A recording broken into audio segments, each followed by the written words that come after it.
at the field. The drivers will wait for the red lights to come on the starter's gantry on the main straight here. Lights are on, the revs come up with the HQ Holdens and they drop the clutch and step away from the start line. Woodbridge with a decent start from pole. Michael Howlett with an absolute Betty Crocker. He's going to lose a spot. They're already pushing fenders in, heading down into turn number 1. That's third and fourth. Kenny and Ord fighting over that piece of real estate down into turn number 1, but it's going to be Woodbridge who leads the way up through the S's for the first time. Yeah, from Ryan Davis and then Stuart Kenny, who go back to Grant Ord, who we haven't seen for quite some time here at Carco Raceway, and right behind him is car number 3 of Troy Kent. And Troy, in about his second year of HQ Racing, had a good qualifying period earlier on this morning, and now latches himself onto 4th position as they head up and over the top of the hill for the first time. As we said, these cars have been racing here at Carco since 1985. 375,000 of these cars made in Australia. They started life down there in Tasmania, and their racing life in Tasmania, but we also saw them back in the heyday of the Calder Thunderdome as Mick Woodbridge has had 2 car leagues. And where's Davis? He's dropped He's back on his outside. No, he's right there. Davis is right there. He was hiding behind him from our vantage point here in commentary. Side by side into turn 7. 2 by 2 we go marching through the final corner to end lap number 1. Davis is not giving up without a fight here. He's going to stay in tow. Then Ord, Kenny and Kent tucking right in behind. This is proper pack racing down into turn 1. Yeah, this is the NASCAR style that the HQs have adopted, where you can see Troy Kent right into the bumper of Grant Ord and pushing him along down the main straight. And look at that, again, they're so far side by side that actually one car disappears and then pops out from either the front or the rear of the other car. But Davis all over the back of Mick Woodbridge. As you said, he's not going to let him go, but how's this battle for third? 4 cars competing over 1 position.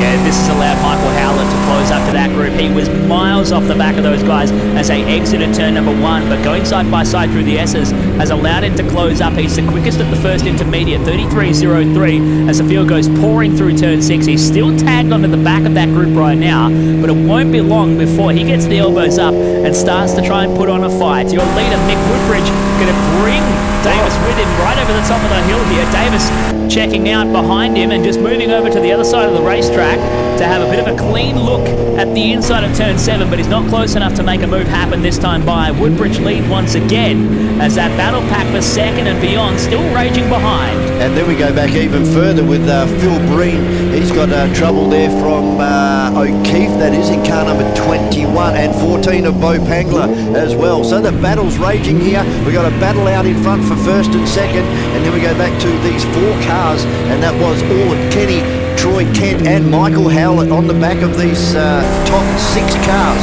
as they head up through the bus stop and into turn number 4 to reel off another lap, and we've got down to 60 seconds remaining.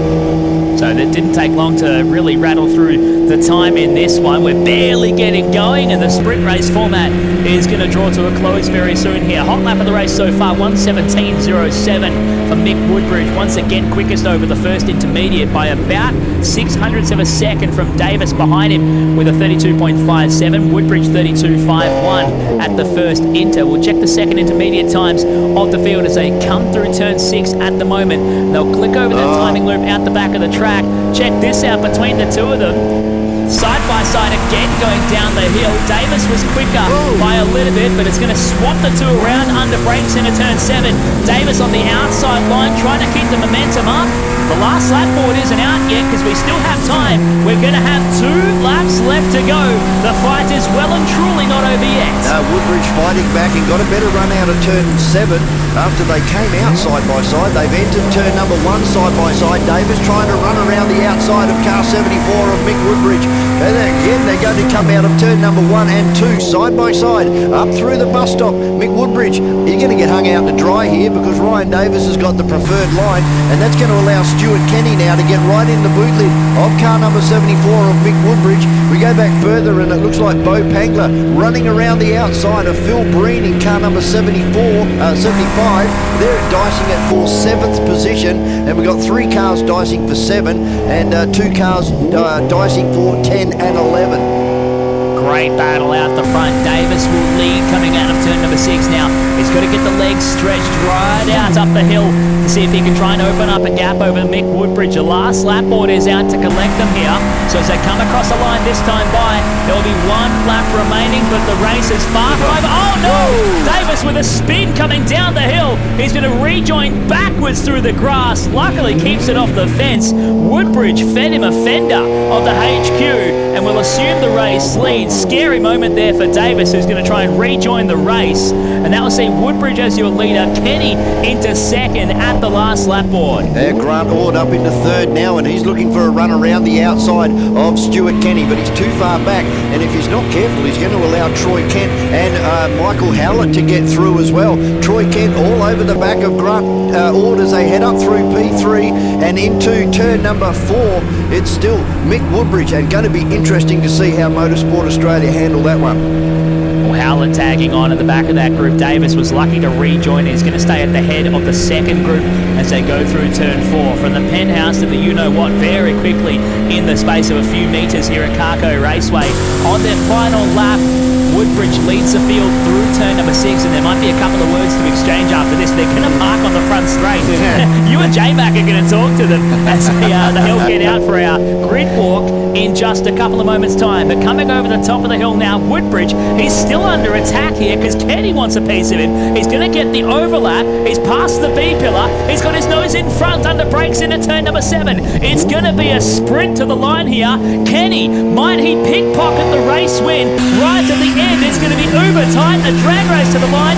Woodbridge by a nose cone at the finish line. Mick Woodbridge gets the race win. Stuart Kenny across the line in second. Ord in third. Troy Kent, a very solid result for him in P4. Michael Howlett P5. And Ryan Davis hits the line P6 after that spin before the final lap. A fantastic photo finish here in your HQ Holdens, proudly brought to you by Western Australian security personnel. It might have been short, it might have been sharp, it was definitely sweet. That is HQ Sprint Racing here at Carco Raceway, proudly lubricated by Valvoline this weekend.